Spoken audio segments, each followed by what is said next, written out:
També hi ha una intenció de desarrelament, o sigui, si el pecat l'havies fet aquí, que la pena la passessis lluny, perquè a sobre encara a partir d'aquí no podia haver-hi cap manera de poder buscar alguna sortida.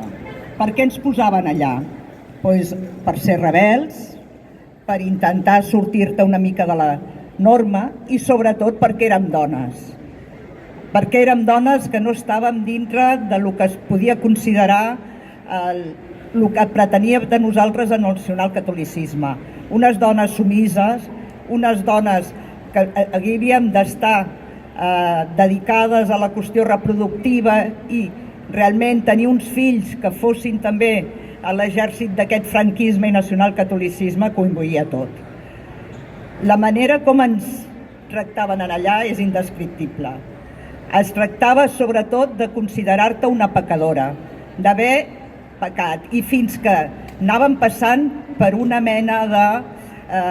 com es diu això? O sigui, fins que no et confessaves i no et consideraves una pecadora i que al confessar-te et consideraven com una mica redimida, no podies anar avançant dins d'aquell sistema carcelari, que estava format per diferents llocs que n'hi deien hogares, que eren grups d'unes 20 dones, i figurava que a mesura que anaves passant anaves adquirint una miqueta més de llibertat o deixar anar.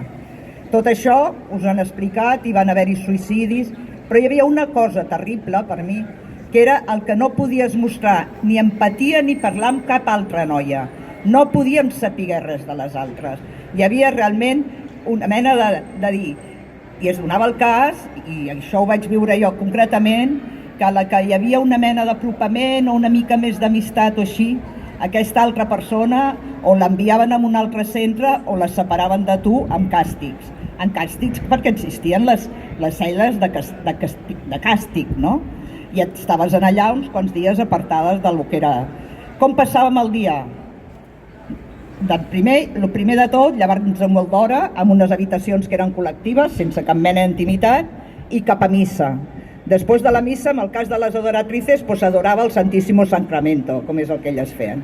Després d'això ens havíem de posar a fregar tots aquells passillos immensos que hi havia per allà, i la que no fregava anava a rentar llençols en els safaretjos i les altres anant arreglant coses o a les cuines, i a partir d'una hora a tallers. I a partir d'allà tot en silenci, perquè no es podia parlar, i després ja dinaves, a la tarda les que podien fer aquests cursos que dieu que eren uns mínims d'uns mínims, i així anaven passant els dies, i fins que no podies anar parlant. Tot això què comportava? Portava desequilibris, naturalment, qüestions realment mentals molt dures, i que, bueno, això és una part, perquè ens en pot explicar una miqueta més la Maria, però penseu que era realment, jo el que al·lucino, perquè és el doble càstig per ser dones. O sigui, ja ens van castigar llavors per ser dones, i ara perquè som dones ni apareixem en la llei de memòria històrica. Això em sembla terriblement greu.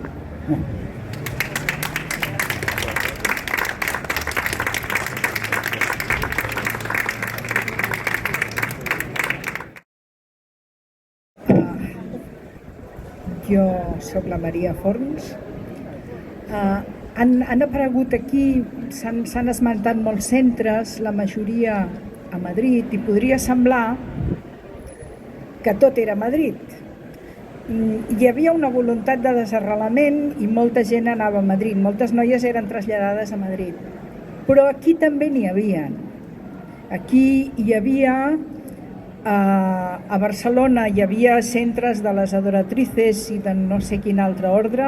A Barcelona hi havia un centre d'observació i classificació, allò que ens han explicat abans, que estaven en observació, que feien la prova de virginitat i tal. Hi havia un centre a Badalona, hi havia un centre a Sant Just Desvern, hi havia centres a Girona, a Tarragona, a Lleida, a les capitals de província i a més en altres ciutats.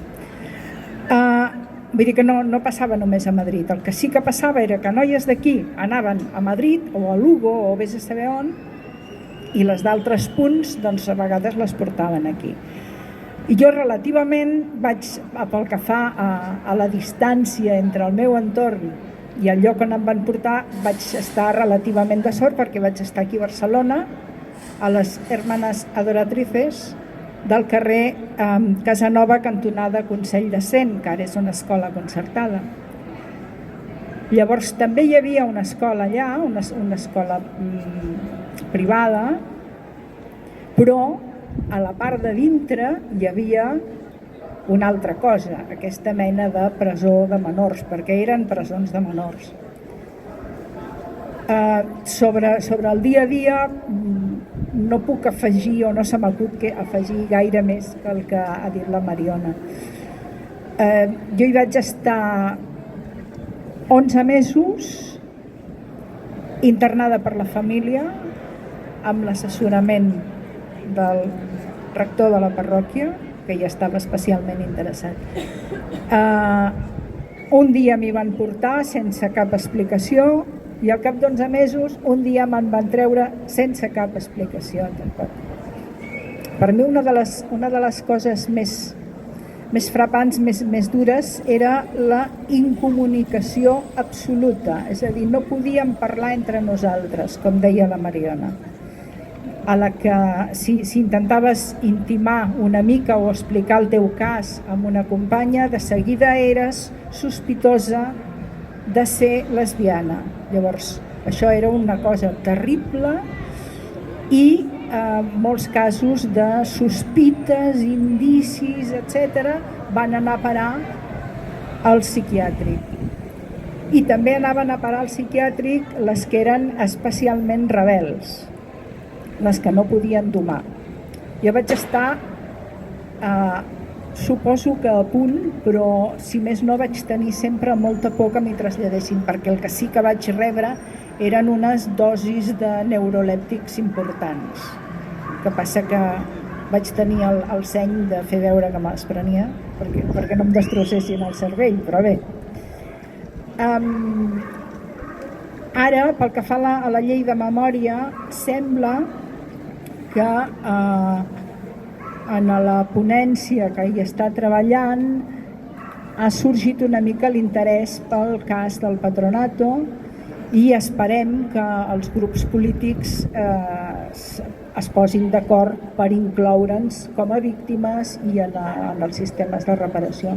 El que ja potser costarà més és que les congregacions religioses reconeguin la seva responsabilitat amb això, que demanin perdó, etc. Perquè aquestes congregacions religioses mateixes, que llavors regentaven aquests centres, ara estan regentant centres de menors, estan regentant centres de dones maltractades i escoles concertades.